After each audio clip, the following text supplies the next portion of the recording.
पता नहीं अब ये चंद्रयान 3 को जो है चैलेंज करने जा रहे हैं, हमारा मिशन भी जा रहा है चांद पे। वो भाई एक चाइना की बस जा रही है आसमान की तरफ, उसमें हमने जो एक रियायती टिकट उन्होंने कहा है भाई हम भारत को आपको दे देंगे कोई खबरें लगाने के लिए, तो आप भी को बच्चा भेज दें। तो ये वो आप उसकी बात कर रही है, मुझे पता है। हमारे पास साइकिल चलाने के लिए नहीं है भाई, हम तो साइकिल नहीं बना सकते, आप चांद पे जाने की बात कर रहे हैं। 11 बिलियन दुबई के अंदर 11 बिलियन पड़ा है, वो किस तरह चला गया आरजू? ये मेरा क्वेश्चन है। हर 250 मिलियन लोगों में से हर एक के लिए क्वेश्चन है। चैलेंज करो उसको, 11 बिलियन की प्रॉपर्टीज है दुबई में तुम्हारी, और तुम कहते हो हम गरीब मुल्क है। गरीब कहां हो भाई, तुम लूट के खा गए हो इसको। ये तो सोने की चिड़िया है तुम्हारे लिए। तुमने तो दुनिया का कौन सा ऐसा मुल्क है जिसको बेवकूफ नहीं बनाया आपने?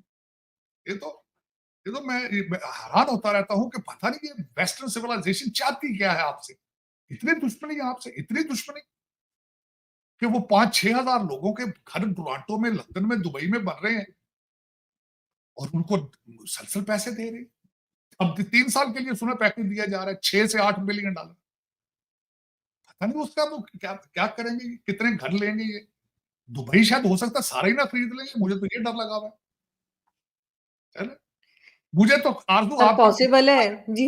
मुझे तो जी, आपका जी। फिक्र होता है कि आपके गुर्दों के, इन सब की नजर आपके गुर्दों पे, ध्यान रखिएगा।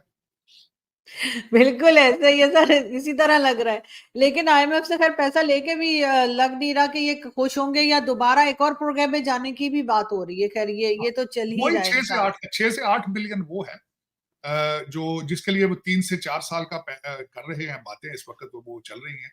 और वो कभी कहते हैं सऊदी अरब से आप पीआईए ले लें, कभी कहते हैं आज बिलावल भुट्टो साहब का था कि हम ये नहीं बेचने देंगे, ना पीआईए ना स्टील मिल, इसके लिए private sector, government plus private sector के साथ किया जाए, हम फॉरेन किसी को नहीं लेने देंगे। अंदर के भी झगड़े कई चल रहे हैं। लेकिन ये कि किसी की नजर स्टेबिलिटी की तरफ नहीं है, करप्शन की तरफ नहीं है किसी की नजर भी। और जब तक इन करप्शन नहीं रोकेंगे, जब तक ये एमबीएस के साथ जाके हमारे आर्मी चीफ साहब ये मशवरा नहीं उनसे एडवाइस लेंगे कि इनको 5 स्टार होटल में ले जाके पैसे किस तरह लेने हैं, तब तक पाकिस्तान तरक्की नहीं करेगा। जब तक आप लोगों को सजा नहीं देंगे पाकिस्तान को लूटने की, उस वक्त तक आप तरक्की नहीं कर पाएंगे। आप तरक्की तो बाद की बात है, जब तक अपनी गलतियों को एक्सेप्ट नहीं करेंगे। शहबाज शरीफ साहब ने अगले दिन बड़े आसानी से कह दिया, जिन लोगों को हमने बोझ समझ के उतारा था आज वो भी हमसे आगे निकल चले गए बांग्लादेश के बारे में। और इस तरह बातें करने से नहीं होती चीजें, जब तक दिल से एडमिट ना करोगे तुमसे गलतियां हुई।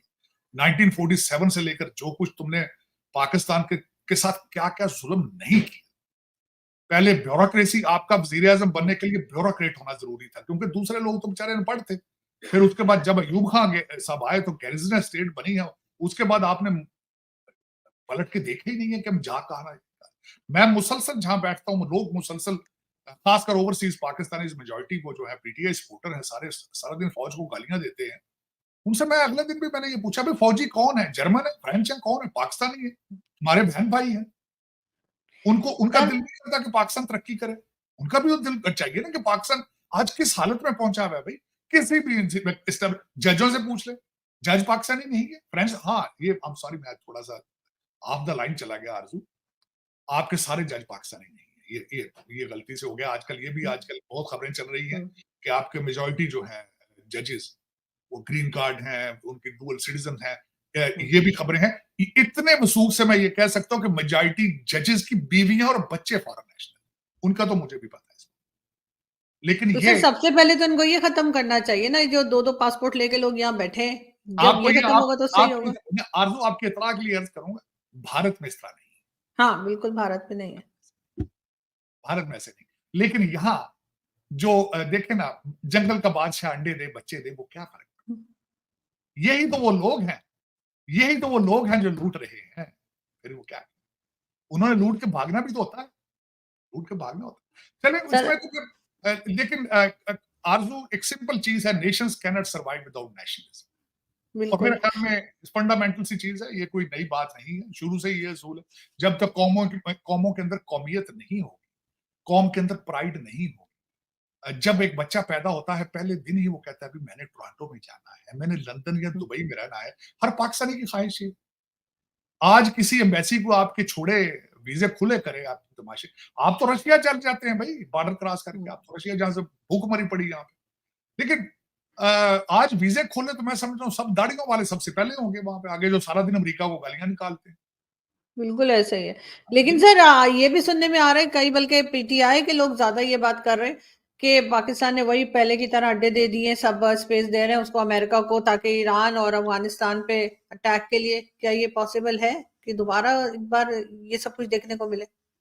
आरजू आपके मुंह में घी शक्कर, अगर ऐसी बात हुई तो हम फौरन देंगे, रोकेंगे क्यों भाई? पैसों के साथ देंगे, हम फ्री थोड़ी अड्डे देते हैं। मरवत साहब कह रहे थे, वो जो पीटीआई के हैं, वाडा साहब कह रहे थे।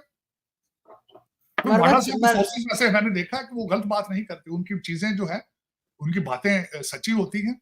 लेकिन अगर अमेरिका को जरूरत हुई तो आप ना नहीं करेंगे कभी भी, सवाल ही नहीं पैदा होता। और दूसरा, अमेरिका ने अभी आज तक आपके रैकेट के हिसाब से कभी फ्री अड्डे नहीं लिए, ना दिए हैं, ना लिए हैं, ना आप लेते हैं फ्री अड्डे, ना ये लेते हैं फ्री अड्डे।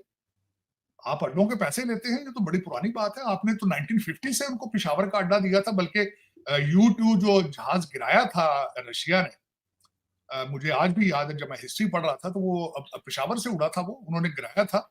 और उसके बाद रशिया ने थ्रेट किया था कि हम इसके ऊपर एटॉमिक बम फेंकेंगे। पाकिस्तानी गवर्नमेंट ने माफी मांगी थी बल्कि उस वक्त। तो अड्डे देने लेने वाली कोई बात नहीं थोड़ी है। आप तो ना करते ही नहीं है। हाँ, पैसे, मेरी ये ख्वाहिश जरूर होगी कि पैसे अच्छे लें, आप बड़ा सस्ते दे देते हैं जगह। पता नहीं क्या बात है, आपको नेगोशिएशन सही नहीं आती। आपको चाहिए कि डोनाल्ड ट्रंप की वो किताब नेगोशिएशन पढ़ लें ताकि आप रेट अच्छा ले सकें। आप सस्ते, मगर आपसे कोई एक अंडा मांगे तो आप 2 फ्री दे देते हैं साथ, ये ना करें आप। और दूसरा मगर सर, जी, जी। जी सर, और दूस इलेक्शंस तो अमेरिका में भी आने वाले हैं ना, तो उसको आप कैसे देख रहे हैं? आपके ख्याल से कुछ पाकिस्तान के साथ पॉलिसीज चेंज होंगी या वही रहेंगी? पाकिस्तान के साथ पॉलिसी, मैं बता देता हूँ आपको पॉलिसी क्या होगी। पाकिस्तान की पॉलिसी, पाकिस्तान की जो आपकी फॉरेन पॉलिसी, आपकी जियोग्राफिकल लोकेशन है। वरना नेपाल भूटान को कोई नहीं पूछता। आपका बॉर्डर अगर इंडिया के साथ इतना ना होता, चाइना के साथ ना होता, ईरान अफगानिस्तान के साथ ना होता, तो कोई पूछता भी ना। हाँ, उसमें अब ये होगा कि रिपब्लिकन अगर अगर फेयर इलेक्शन हुए अमेरिका में, क्योंकि अब फेयर इलेक्शन भी जो है ख्वाब ही नजर आते हैं। अगर फेयर इलेक्शन हुए तो इसमें रिपब्लिकन आएंगे, जो भी आएगा। डोनाल्ड ट्रंप इनके डर रहे हैं इस वक्त, खौफ है। बल्कि टाइम मैगजीन ने उनकी तस्वीर लगाई अगले दिन और साथ लिखा कि इफ ही विंस तो क्या होगा दुनिया में। इस वक्त आपके देखने वालों को यह भी पता होना चाहिए 6-7 मुल्कों के सदूर जो है वो आके मिल चुके हैं डोनाल्ड ट्रंप से, क्योंकि उन्हें नजर आता है शायद कि ये जीतेंगे अगर इलेक्शन फेयर हो। अब ओबामा क्या करेंगे? सख्त घबराए हैं इस वक्त बिल क्लिंटन और ओबामा। बाइडेन साहब को तो होश ही नहीं है। तो उनकी ख्वाहिश ये है कि अगर इनको पकड़ के अरेस्ट कर लिया जाए, लेकिन अगर अरेस्ट कर लिया गया तो फिर उनके वोट और ज्यादा बढ़ जाएंगे। अगर वो जीतेंगे तो ये रिपब्लिकन फिलॉसफी है कि हमेशा वो पेंटागन को स्ट्रॉन्ग करते हैं। डोनाल्ड ट्रंप साहब का डॉक्टर अपने 4 साल के पीरियड में था कि we will achieve peace but through strength. और उसी की वजह से 4 साल जंग नहीं हुई, क्योंकि वो सीरियस प्रेसिडेंट थे, अनप्रडिक्टेबल थे और सियासतदान नहीं थे। अभी भी वो चैलेंज करते हैं कि मैं जब भी आया तो दुनिया की जंगें बंद कर दूं।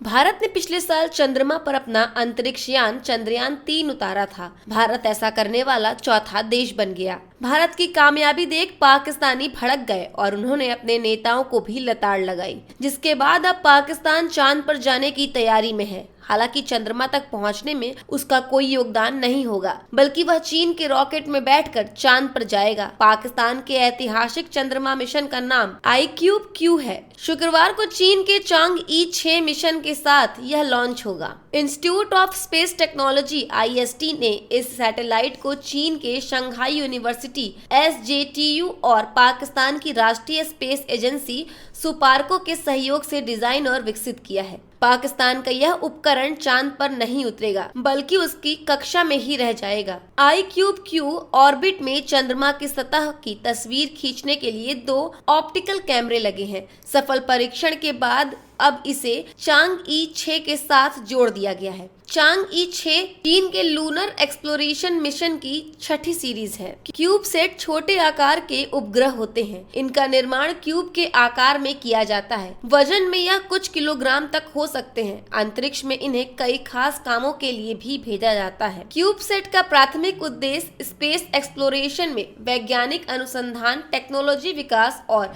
शैक्षिक पहल को सुविधाजनक बनाना है। पृथ्वी के अवलोकन, रिमोट सेंसिंग, वायुमंडलीय अनुसंधान, संचार, खगोल विज्ञान और टेक्नोलॉजी प्रदर्शन के लिए इसका इस्तेमाल होता है। पारंपरिक उपग्रह की तुलना में यह अपने छोटे आकार के कारण कम लागत में तैयार हो जाते हैं।